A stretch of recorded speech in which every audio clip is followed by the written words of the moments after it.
WD18, the Watford fans channel. First of all, in case you're wondering, yes, I'm in my pyjamas. Recording this before I go to bed, of course. A little bit of a transfer video for you guys. And what a day it's been for the Golden Boys. Securing a massive signing, Ismaila Sarr. It's finally happened.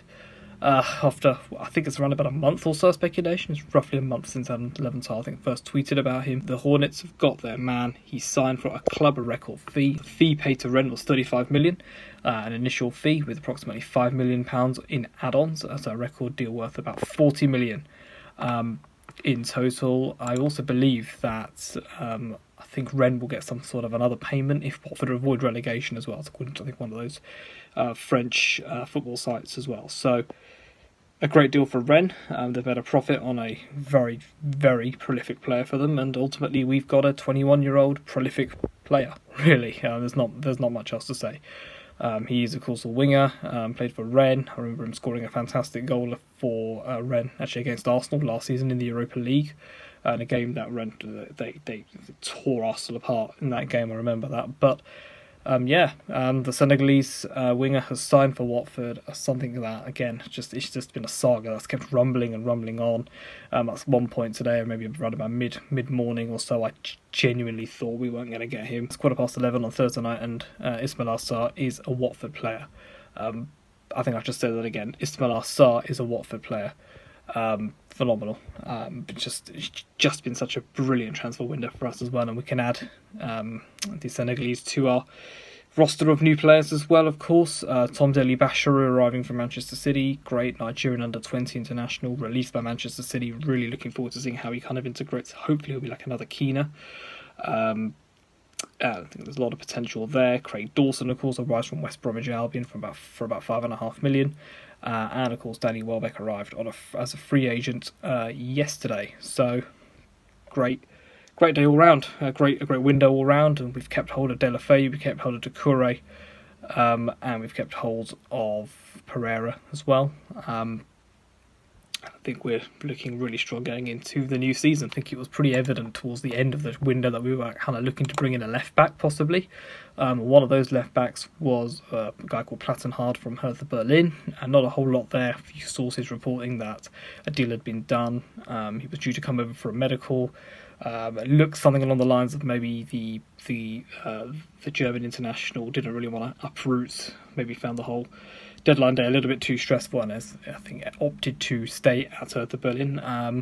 It's something that the Potters maybe go and revisit in January, possibly so, but there was another big potential signing that could have been, and that is, of course, for Spurs left-back Danny Rose, which, for those of you guys that maybe haven't been supporting Watford for so long, he is a man who actually was on loan with us at Watford back in 2009, I think it was. That would have been a great signing for us as well.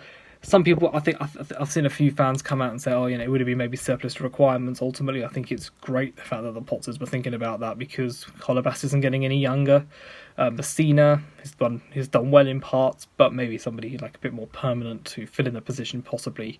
I mean, frankly, they were looking pretty much for this season to give Holebas that little bit more of a challenge in there. Rose, unfortunately, for Watford, we had two bids rejected by Spurs, and ultimately it all ended in Danny Rose leaving the training ground in his car, which is a bit weird, really, because I actually remember reading, I think it was about a couple of hours ago, actually, Spurs coming out and saying that Danny is free to explore new opportunities at other clubs, and all of a sudden two bids come in and you've rejected them both. Doesn't make any sense. Phenomenal marker of how far we've come under the Potters and how far we've come as a club as well.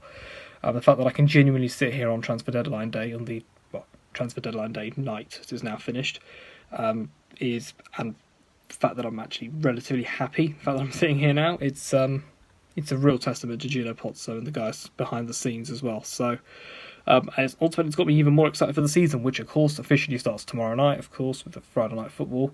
But our season starts Saturday afternoon at 3 o'clock. We are at home to Brighton and Hove Albion, who I think made a couple of deadline day signings themselves. It's going to be it's going to be a fantastic occasion. I can't wait to go back to the Vic.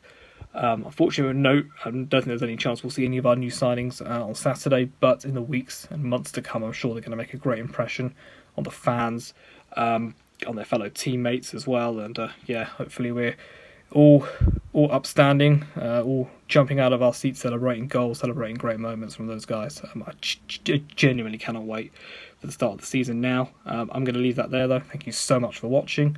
We will be back on Saturday with fan cams, all of our usual match content. We are back. The Premier League is back, and I for one can't wait.